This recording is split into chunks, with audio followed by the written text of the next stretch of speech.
nossas conversas, nossa forma de expressar no mundo, porque isso mostra como anda nosso coração.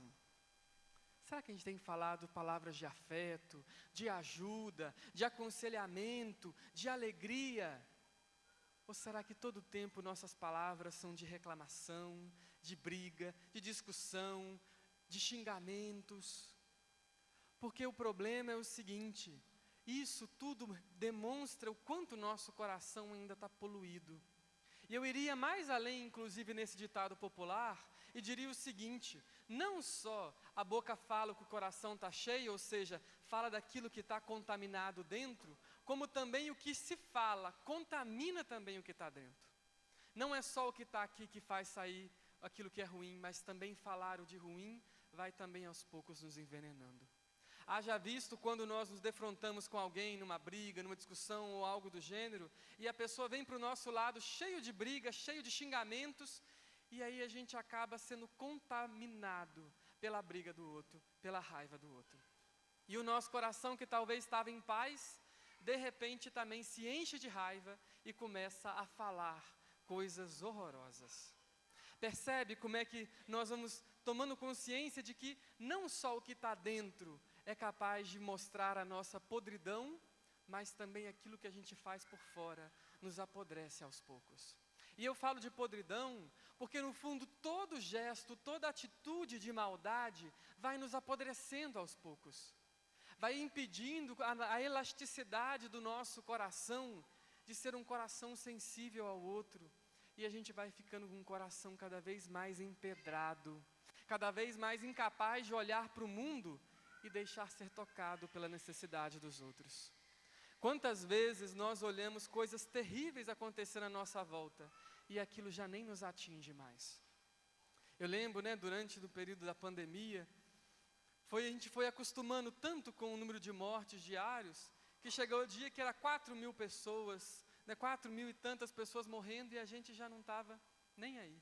Pelo contrário, a gente não só não estava preocupado com isso, como a gente ainda falava contra. Dizia que era mentira, dizia isso, que aquilo, como se o planeta inteiro resolvesse mentir para você ao mesmo tempo.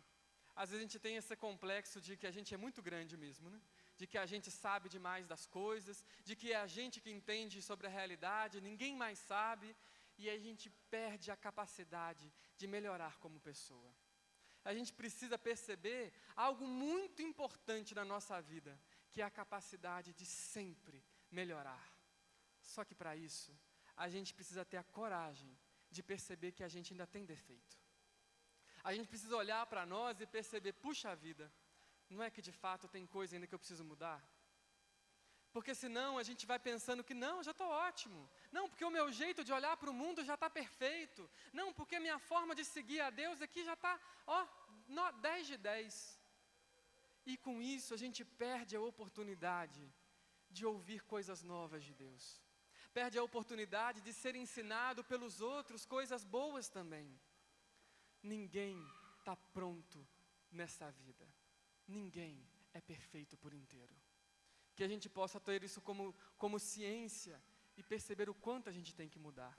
E aí Jesus ele fala uma coisa muito interessante: quando você vê o cisco no olho do teu irmão, repara também a trave, ou seja, um tronco enorme que está aqui na frente do seu olho.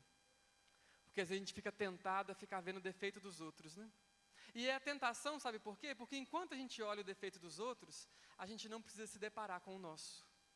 Então, enquanto eu estou falando mal dos outros, fazendo fofoca dos outros, olha fulano, você está sabendo o que aconteceu na família de Beltrano?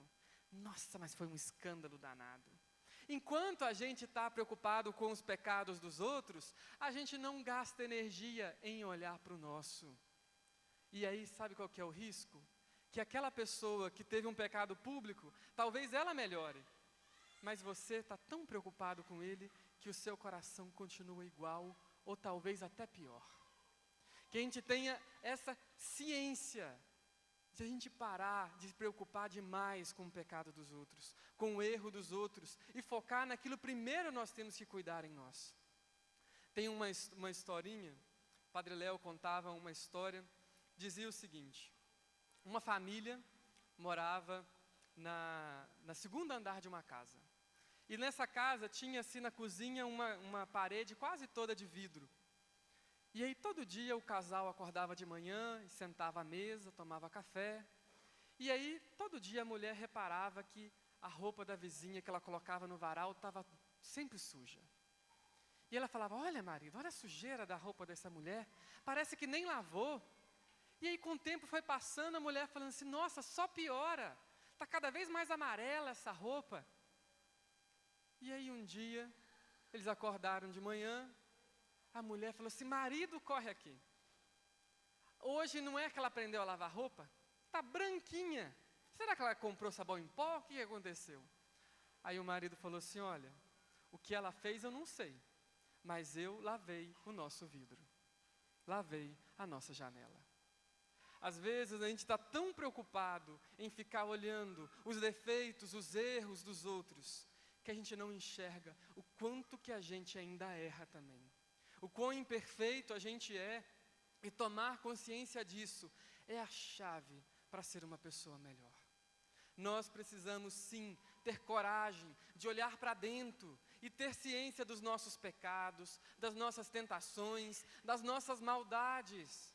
Porque só quando a gente olhar para dentro é que a gente vai ter coragem de mudar de fato o que precisa ser mudado.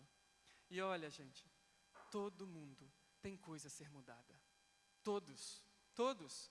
E que bom, graças a Deus, porque se a gente já tivesse pronto, não tinha nem para que viver mais. A vida se resume num constante processo de aprendizado, de amadurecimento e de crescimento. E para isso a gente usa da espiritualidade, da nossa vida de oração, do nosso aprendizado com os irmãos. A gente vem aqui na comunidade para ouvir um Cristo que nos ensina a mudar. A gente chega aqui cheio de ódio no coração e vem Jesus e fala assim, olha, amai-vos uns aos outros como eu vos tenho amado. A gente chega aqui sem querer perdoar ninguém, Jesus nos diz, perdoe 70 vezes 7. Ele nos incita a mudar, nos questiona, nos deixa incomodado às vezes, né? E tem gente que fala assim, mas eu vou na igreja para ficar tranquilo. Tem dia que a gente tem que vir na igreja, é para a gente ficar incomodado conosco mesmo. Sair daqui pensando assim, não, eu tenho que mudar isso. É um contra-testemunho, eu como cristão, fazer o que eu faço. Às vezes dentro da nossa família, nós que deveríamos ser exemplo, a gente é o que mais briga, é o que mais xinga, é o que mais reclama das coisas. E aí depois você fala assim, mas meu filho e minha filha não quer vir na igreja. Claro, o cristão que ela conhece é você e olha só que coisa horrorosa. Você acha mesmo que você, sendo um exemplo, que não dá exemplo nenhum, vai atrair alguém ao Cristo? Não atrai. Ninguém quer se aproximar de pessoas que são maldosas. E que bom que a gente possa cuidar do nosso coração. E eu sei que talvez tem 50 anos que você xinga, que você briga, que você faz isso, faz aquilo, bate uns nos outros. Mas é tempo de mudar. Não é só porque você sempre fez uma coisa que você tem que fazer até morrer. Você pode ser melhor. Mas é porque tem 30 anos já que eu me relaciono assim com os outros. Outro dia eu fiz uma experiência de uma coisa muito interessante. Uma pessoa com um coração extremamente machucado. Muito machucado. E toda vez que ela tenta se aproximar das pessoas, ela machuca as pessoas também. Vocês já conheceram alguém assim? Todo mundo às vezes vai manifestar um afeto, uma ajuda, um conselho. A pessoa está tão machucada que ela não consegue. A gente tem que ter paciência para ajudar quem também está com o coração empedrado. Eu sei que a nossa primeira reação quando alguém fala aquilo que o coração está cheio de coisa ruim, é a gente querer devolver igual. Mas nós precisamos ser melhores que isso. E ajudar os outros a se encontrarem também. Quando eu encontro uma pessoa que é muito briguenta, uma pessoa que é muito reclamona, me dá uma certa dó. Porque deve ser horrível ser essa pessoa. Deve ser horrível conviver consigo mesmo. Porque uma pessoa que não consegue conviver com os outros, é porque ela não se dá bem nem consigo. É um conflito constante consigo mesmo. Por isso, meus irmãos, Jesus fala para a gente tirar a primeira trave dos nossos olhos, porque nós primeiro precisamos estar bem conosco mesmo, para estar bem com os outros. Primeiro precisamos fazer as pazes com os nossos erros para melhorá-los, para assim ajudar os outros no mesmo caminho. É um processo que não tem um caminho mais curto. Primeiro, a gente tem que se esforçar, tem que olhar para dentro, para ser pessoas melhores. Então agora nesse instante, feche os seus olhos, olha para dentro do seu coração, da sua vida, vai pensando nas coisas que você tem falado pelos outros, para os outros.